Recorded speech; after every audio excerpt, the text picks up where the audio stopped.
दोस्तों बहुत सारे बच्चे जो यूपीएससी ईपीएफओ के ईओ एग्जाम की प्रिपरेशन कर रहे हैं, उनके मन में सवाल होता है कि सर इस एग्जाम को क्वालिफाई करके हम क्या काम करेंगे, हमारी जॉब प्रोफाइल क्या होगी, हमारा नेचर ऑफ जॉब क्या होगा, हमारा सैलरी स्ट्रक्चर क्या होगा, हमारी प्रमोशंस कैसे होंगी, हमारी ट्रांसफर कैसे होंगी, हमारी पोस्टिंग्स कैसे होंगी। ये बहुत सारे सवाल बच्चों के मन में आते हैं जब वो कोई एग्जाम फ्रेशली स्टार्ट करते हैं। तो मैं पूरी कोशिश करूंगा कि यहाँ पर इन सभी पॉइंट्स के रिगार्डिंग मैं आप लोगों को फुल क्लैरिटी दूं, ताकि आप लोगों के मन में एक मोटिवेशन आए। और दोस्तों आगे बढ़ने से पहले मैं आप लोगों से रिक्वेस्ट करूंगा कि अगर आप लोग एपीएफसी या फिर ईओ एग्जाम की प्रिपरेशन कर रहे हैं तो हमारा चैनल सब्सक्राइब करना ना भूलें, और साथ ही आप एक गाइड बुक डाउनलोड करना ना भूलें, जो कि आपको ईओ एग्जाम एपीएफसी एग्जाम की कंप्लीट इंफॉर्मेशन एक जगह पे प्रोवाइड करती है। एग्जाम का डिकोडेड सिलेबस क्या है, मोस्ट इंपोर्टेंट पीवाईक्यूज कहां से मिलेंगे, मोस्ट इंपोर्टेंट टॉपिक्स कहां से मिलेंगे, प्रिपरेशन स्ट्रेटजी क्या होनी चाहिए, सब आपको यहां पर मिल जाएगा। और ये टोटली फ्री है, लिंक इस वीडियो के डिस्क्रिप्शन में दिया गया है। और दोस्तों जब आप एक गाइड बुक डाउनलोड करने के लिए फॉर्म्स फिल करते हैं तो आपको डाउनलोडेड फाइल नहीं मिलेगी, आपके ईमेल पे फाइल आती है। तो अपना एक बार ईमेल जो है चेक करिएगा, वहाँ पे प्रमोशंस में, स्पैम में या फिर इनबॉक्स पे आप लोगों को हमारी गाइड बुक मिल जाएगी, जिनको आप डाउनलोड कर सकते हैं। अब दोस्तों वापस आते हैं हमारे टॉपिक पे कि भाई ईओ एग्जाम क्वालिफाई करने के बाद हमारी जॉब प्रोफाइल, हमारी सैलरी, हमारी प्रमोशंस, हमारी ट्रांसफर्स कैसे होती हैं। सबसे पहले आप लोगों को समझना है कि भाई ये जॉब है क्या। देखिए जब आप ईओ एग्जाम क्वालिफाई करते हैं तो आप EPFO employees provident fund organisation का हिस्सा बनते हैं, उसके एम्प्लॉय बनते हैं, और आप वहां पर क्लास बी पोस्ट पर आपकी जो है पोस्टिंग होती है। तो ये क्लास बी पोस्ट है, क्लास ए पोस्ट एपीएफसी है, लेकिन ये क्लास बी है, तो एक लेवल डाउन है ये एपीएफसी पोस्ट से।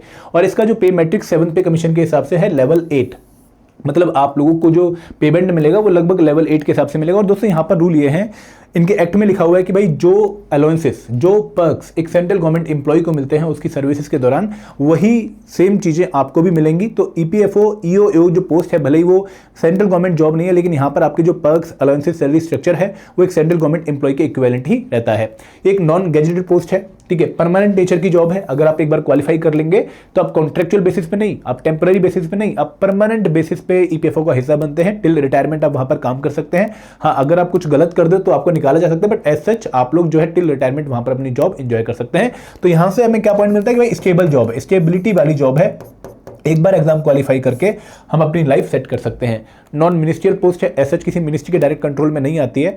वैसे EPFO ministry of labour and employment के अंडर आता है, बट क्योंकि एक ऑटोनोमस ऑर्गेनाइजेशन है, एक स्टैट्यूटरी बॉडी है, तो इसके ऊपर मिनिस्ट्रियल कंट्रोल नहीं है। तो ये पोस्टिंग नॉन मिनिस्ट्रियल पोस्टिंग है। और दोस्तों यहाँ पर आपको ऑल इंडिया पोस्टिंग देखने को मिलेंगी। और ये पोस्टिंग ट्रांसफर कैसे होते हैं मैं आपको समझाना चाहूंगा कि ये जो पोस्टिंग और ट्रांसफर है, ये पोस्टिंग तो आपकी रैंक के बेसिस पे होती है इन दी ईओ एग्जाम। जो रैंक आप लेकर आओगे उसके बेसिस पर आप लोगों को पोस्टिंग मिलेगी। फॉर एग्जाम्पल जब आप इस एग्जाम को क्वालिफाई करोगे तो 1 में से 156 रैंक तक आपका कोई रैंक आ सकता है, क्योंकि 156 पोस्ट इस बार आई है।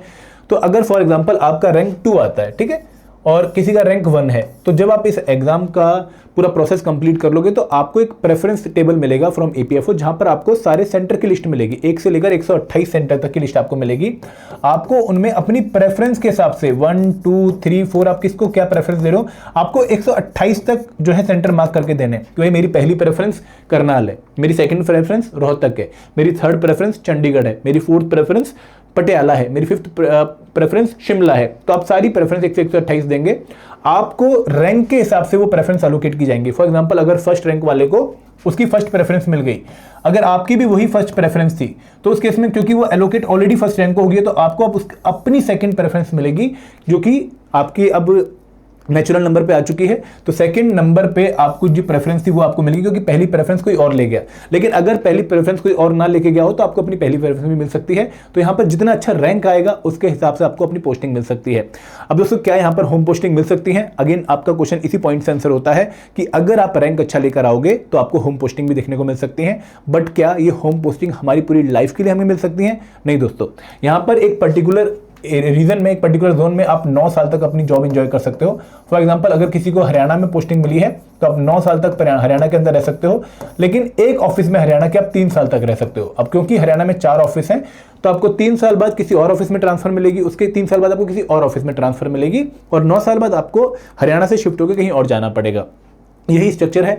हाँ, अगर कोई एक्सेप्शन है, फॉर एग्जांपल कोई स्पाउस रिलेटेड इशू है, कोई फैमिली रिलेटेड कंसर्न है, कोई मेडिकल इश्यूज हैं, कोई डिसेबिलिटी रिलेटेड इशू है, तो आप अपने सीनियर को बता सकते हैं और उसके बेसिस पे आप लोगों को इन ट्रांसफर से एक्सेप्शन मिल सकती है, या फिर पोस्टिंग के टाइम पर भी आप लोगों को एक्सेप्शन मिल सकती है। तो आई होप ये पॉइंट आपको क्लियर हो गया होगा।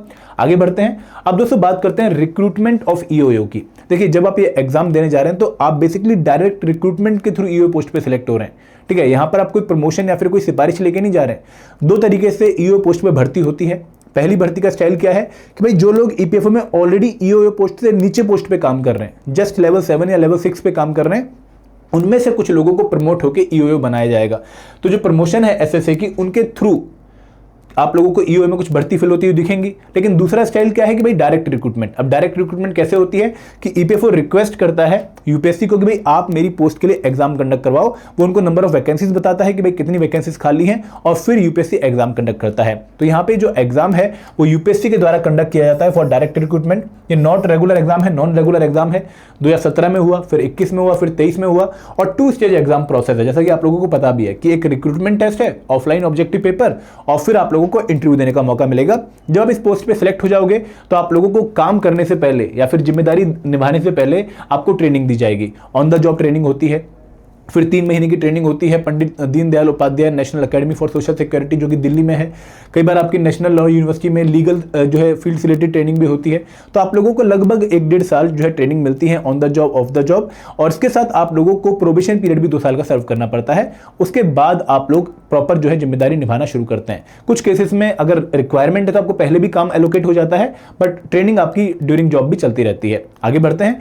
अब दोस्तों बात करते हैं सैलरी स्ट्रक्चर की। और देखो जो मैं आपको सैलरी स्लिप दिखा रहा हूँ एकदम लेटेस्ट है, मई 2025 की है, क्योंकि जो ज्वाइनिंग थी वो अप्रैल में आई। तो ज्वाइनिंग के तुरंत बाद आपको क्या सैलरी मिलेगी आप समझिएगा ध्यान से कि भाई आपका जो पे बैंड है 7th पे कमीशन के हिसाब से वो 9300 से लेके 34,800 का है, और आपका जो ग्रेड पे है वो है 4800 का। ठीक है, तो यहाँ पर आपकी जो बेसिक पे बनती है वो बनती है 47,600। इसके ऊपर 55% का आपको डीए मिलेगा, तो आपकी जो सैलरी होगी 26,180 और उसमें ऐड हो गए। परिवहन भत्ता ट्रांसपोर्टेशन अलाउंस आपको मिलेगा 5,580, और आपको एचआरए मिलता है 14,280। अब बच्चों को डाउट आता है कि सर क्या यहाँ पर हमें गाड़ी मिलेगी, क्या हमें यहाँ पर बंगला मिलेगा, घर मिलेगा। देखो अगेन जिस जोन में या फिर जिस ऑफिस में आपकी भर्ती हुई, अगर वहाँ पे जो टाउनशिप है ईपीएफओ की या फिर जो क्वार्टर्स है ईपीएफओ, अगर वहाँ पे कोई क्वार्टर वैकेंट है तो आपको क्वार्टर मिल जाएगा। बट एज सच आप लोगों के लिए कोई प्रोविजन नहीं कि भाई आपको बंगला मिलेगा ही मिलेगा। अगर नहीं है तो आपको एचआरए मिल जाएगा। गाड़ी का भी कोई प्रोविजन नहीं है। हाँ, जब आप ऑफिस ड्यूटी करने जा रहे हो, फॉर एग्जाम्पल आप ईओ पोस्ट पे जो है आपकी रिक्रूटमेंट हुई और आप जो है फील्ड विजिट करने गए, कोई इंडस्ट्री विजिट करने गए, तो उस केस में आपको जो फैसिलिटी है कार की वो दी जाएगी। आपके साथ एक ड्राइवर होगा, but as such personal use के लिए आपको परमानेंट 24 घंटे की गाड़ी नहीं मिलती है। अब दोस्तों यहाँ पे कुछ बच्चों को डाउट ये भी आता है कि सर ईओ एओ क्या ये अलग अलग पोस्ट है? नहीं दोस्तों, गंगाधरी शक्तिमान है। ईओ एओ एक ही पोस्ट है। एक पर्सन जब सिलेक्ट होता है तो पहले कुछ टाइम तक वो एओ बनता है, ठीक है, अकाउंट ऑफिसर बनता है। वो फील्ड जॉब नहीं करता है, वो डेस्क जॉब करता है, और अकाउंट्स क्लेम वगैरह सेटलमेंट का पूरा प्रोसेस वो समझता है। और जब वो पर्सन उसके बाद रेडी हो जाता है, उसको सारी चीज़ें पता लग जाती हैं, फिर वो ईओ पोस्ट के लिए जो है काम करता है, इन्फोर्समेंट ऑफिसर पोस्ट पे काम करता है, जहां पर वो फील्ड जॉब ज़्यादातर करता है। ठीक है, वापस आते हैं इस पे। फिर दोस्तों बहुत सारे अलाउंसेस हैं। सिटी कंपनसेटरी अलाउंस है depending on your posting, special pay allowance है, ठीक है, पर्सनल पे अलाउंस है, then there is fixed medical allowance, deputation allowance, tuition fees अगर आपके बच्चे हैं और दो बच्चे हैं, हम दो हमारे दो, तो स्मॉल फैमिली अलाउंस भी है, वॉशिंग अलाउंस भी है। तो बहुत सारे अलाउंसेस हैं। तो आपकी जो सैलरी बनती है इन टोटल वो 95,640 बनती है। बट क्या यही सैलरी हमारे इन एंड आएगी? नहीं, यहाँ पर आपका एनपीएस कंट्रीब्यूशन कटेगा 7378, और अगर आपने कोई और एडवांस ले रखा है फ्रॉम ईपीएफओ तो उसके भी जो है आपको पैसे डिडक्ट करवाने पड़ेंगे। तो फाइनली आपकी जो इन हैंड सैलरी आ रही है as such without any advance की जो आप रीपेमेंट कर रहे हैं तो वो है 88,000 इन हैंड। तो लगभग 85,000 से लेकर 93,000 के बीच में आप लोगों को इन हैंड सैलरी मिलेगी सून आफ्टर ज्वाइनिंग। और दोस्तों अमाउंट बुरा नहीं है। तो बहुत सारे अलाउंसेस हैं, जैसे स्टैंडर्ड अलाउंस क्या है, DA, TA and house rent allowance. फिर आपको अदर अलाउंस जैसे city compensatory allowance, fixed medical allowance, deputation allowance, tuition fee वगैरह मिलते हैं। और फैसिलिटीज़ क्या है, आपको लीव टर्म कंसेशन फैसिलिटी है कि भाई आप साल में एक बार कहीं घूमने जा सकते हो, ईपीएफओ खर्चा उठाएगा, सेंट्रल गवर्नमेंट हेल्थ स्कीम का पार्ट बन सकते हो, ग्रुप इंश्योरेंस स्कीम का पार्ट बन सकते हो। तो ये सारी फैसिलिटीज़ आपको यहाँ पर अवेलेबल हैं। आगे बढ़ते हैं। अब दोस्तों बात करते हैं आपके वर्क एरियाज़ की। देखिए जस्ट लाइक एपीएफसी, उनके जो वर्क एरिया थे कहीं ना कहीं उन्हीं के अंडर आपने काम करना है और प्रमोट होकर आपने एपीएफसी ही बनना है। तो आपके वर्क एरियाज काफ़ी सिमिलर हैं दैट ऑफ एपीएफसी। यहाँ पर आपका भी काम इन्फोर्समेंट ऑफ द एक्ट है, जो पीएफ एक्ट है या पेंशन स्कीम है या फिर जो इंश्योरेंस स्कीम है उनको इन्फोर्स करना। बट आपका काम बेसिकली असिस्ट करना होता है एपीएफसी को उसकी फंक्शनिंग में। आप जो काम करके आते हो उसी के बेसिस पर एपीएफसी डिसीजन लेता है, उसी के बेसिस पे एपीएफसी आगे काम करता है। तो यहाँ पर आपको एज अ रिकवरी इंस्पेक्टर या फिर आपको as a recovery officer notify किया जाता है बाय द गवर्नमेंट। आप इंडस्ट्री में जा सकते हो, उनसे पूरी जानकारी ले सकते हो, वो देख सकते हो कि भाई वो पीएफ एक्ट फॉलो कर रहे हैं नहीं कर रहे हैं, कोई इंडस्ट्री को एग्जम्प्ट करना है या नहीं करना है, ये भी जिम्मेदारी आपके पास होती है, तो आपके ये काम है।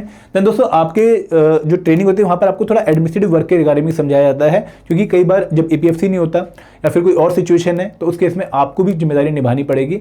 आपके पास कहीं ना कहीं सिविल कोर्ट में जब एपीएफसी जाता है तो उसको असिस्ट करने की जो है आपके पास एक रिस्पॉन्सिबिलिटी होती है।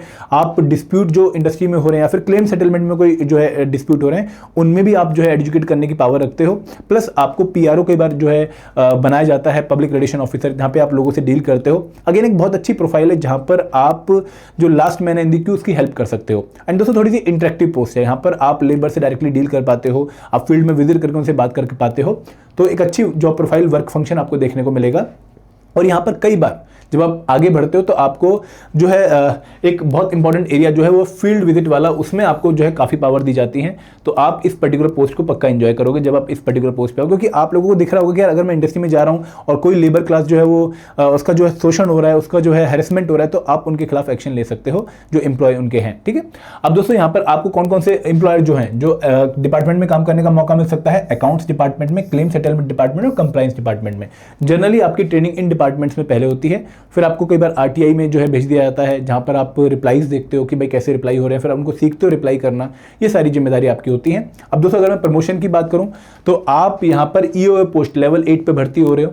ठीक है, यहाँ पर एक बार आपकी जो है लेवल 9 तक इंक्रीमेंटल जो है विदाउट चेंजिंग डेजिग्नेशन एक प्रमोशन होगी, लेकिन उसके बाद आप लोगों को एपीएफसी लेवल 10 पे पोस्टिंग मिलेगी। तो फर्स्ट प्रमोशन जो आपकी होती है इन टर्म्स ऑफ डेजिग्नेशन जो चेंज हो रही है वो ईओए से एपीएफसी पोस्ट पे है। और दोस्तों एपीएफसी पोस्ट एक बहुत ही पावरफुल पोस्ट है। अब यहाँ पर आपने एक पॉइंट समझना है कि ये जो शिफ्ट है ईओए से एपीएफसी बनने का, ये कई बार इरेगुलर होता है। कई बार आपको बहुत टाइम स्पेंड करना पड़ता है एक पर्टिकुलर ईओए पोस्ट पे, तब जाकर आप एपीएफसी बनते हो।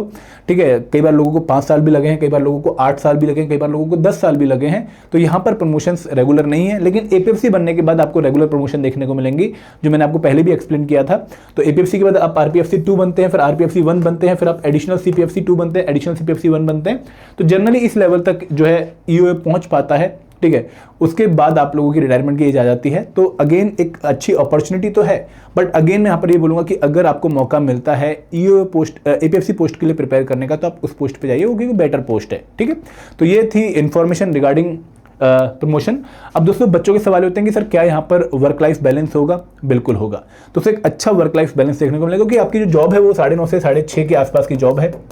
ठीक है, और बहुत ज़्यादा वर्कलोड ओवर नहीं होता है, ओवर वर्कलोड नहीं होता है। हाँ, नो डाउट रिस्पॉन्सिबिलिटी होंगी, नॉर्मल वर्कलोड तो होगा, अब वो तो हर कंपनी में होगा। तो यहाँ पर नॉर्मल वर्कलोड होगा, आप लोगों को असिस्ट करना पड़ेगा एपीएफसी को, लेकिन काम उतना भी ज़्यादा नहीं है कि भाई आप जो है परेशान होना शुरू कर दो या फिर आपको हेक्टिक फील होना शुरू हो जाए। फिर दोस्तों यहाँ पर स्टेबल कैरियर है। सबसे अच्छी बात है कि भाई आप एक बार सिलेक्ट होके अपनी लाइफ टिल रिटायरमेंट एंजॉय कर सकते हो, आप एक अच्छे ऑर्गेनाइजेशन का पार्ट बन के लोगों को सर्व कर सकते हो। ठीक है, फिर दोस्तों ट्रांसपेरेंट सिस्टम है, मतलब नो डाउट हायरार्की है जो गवर्नमेंट जॉब्स में होती हैं, बट ट्रांसपेरेंट मैनर में आपकी ट्रांसफर होती है, ट्रांसपेरेंट मैनर में आपकी पोस्टिंग होती है, बहुत ज़्यादा सिफारिश वगैरह नहीं चलती हैं। तो आप लोगों को ये एंजॉय करने का मौका मिलेगा। और एज सच में बोलूँ तो भाई एक अच्छी प्रोफाइल है जहाँ पर आप लोगों को कम्पीट करके अपने आपको जो है फिट कर लेना चाहिए, क्योंकि मौका बार बार बहुत सारे बच्चों को नहीं मिलता है। ठीक है, अगर आप इस पोस्ट पे सिलेक्ट होते हैं तो आप एक बहुत अच्छा कैरियर एंजॉय कर पाएंगे। आपने बहुत सारे लोग देखे होंगे जो कि ईओ पोस्ट पे हैं, जिनके हम इंटरव्यू भी सुनते हैं, वो भी यही कहते हैं कि सर मज़ा आ गया जॉब करके। तो please try hard to prepare for this particular post and try hard to qualify this exam. ठीक है, अगर आप प्रिपरेशन कर रहे हैं तो आप 3 हमारे कोर्सेज हैं जिनका पार्ट बन सकते हैं। पहला कोर्स है master course, comprehensive course covering all the component of APFC new examination. यहाँ पर आपको रिकॉर्डेड वीडियोस मिल रही हैं, आपको लाइव क्लासेस मिल रही हैं, यहाँ पर आपको फुल लेंथ मॉक्स मिल रहे हैं, आपको चैप्टर वाइज नोट्स मिल रहे हैं, चैप्टर वाइज क्विज मिल रहे हैं, यहाँ पर आपको जो है फुल लेंथ मॉक्स और प्लस आपको वीकली मेंटर टॉक सेशन मिल रहा है। तो जो बच्चा बिगनर है वो लाइव क्लासेस के थ्रू चीज़ों को कवर कर सकता है। रिकॉर्डेड वीडियोस शायद अभी कवर करने का टाइम नहीं मिलेगा आपको। जो जॉब वाला है वो भी यहाँ पर आप आके अपनी प्रिपरेशन को अच्छा बना सकता है। सेकंड कोर्स है स्पेशल सब्जेक्ट कोर्स। ये कौन से बच्चों के लिए है? जो एक बार जीएसएन क्यूआरई प्रिपेयर कर चुके हैं, उनके सिर्फ प्रैक्टिस एमसीक्यूज उनको चाहिए, लेकिन जो कंपोनेंट उन्होंने कभी भी नहीं पढ़े हैं like IR and labour law, social security, accountancy, उनका यहाँ पे आपको कंप्रेहेंसिव कवरेज मिलेगा। और तीसरा कोर्स है टेस्ट सीरीज, उन बच्चों के लिए जिन्होंने बिल्कुल भी प्रिपरेशन नहीं कर रखी है, सॉरी जिन्होंने पूरी प्रिपरेशन कंप्लीट कर रखी है और अब सिर्फ रिवीजन और प्रैक्टिस करना चाहते हैं, वो उस कोर्स में आ सकते हैं। कोर्स के बारे में अगर आपने और जानना है तो लिंक इस वीडियो के डिस्क्रिप्शन में दिया गया है। This is all from my side. Thank you very much. जय हिंद, जय भारत।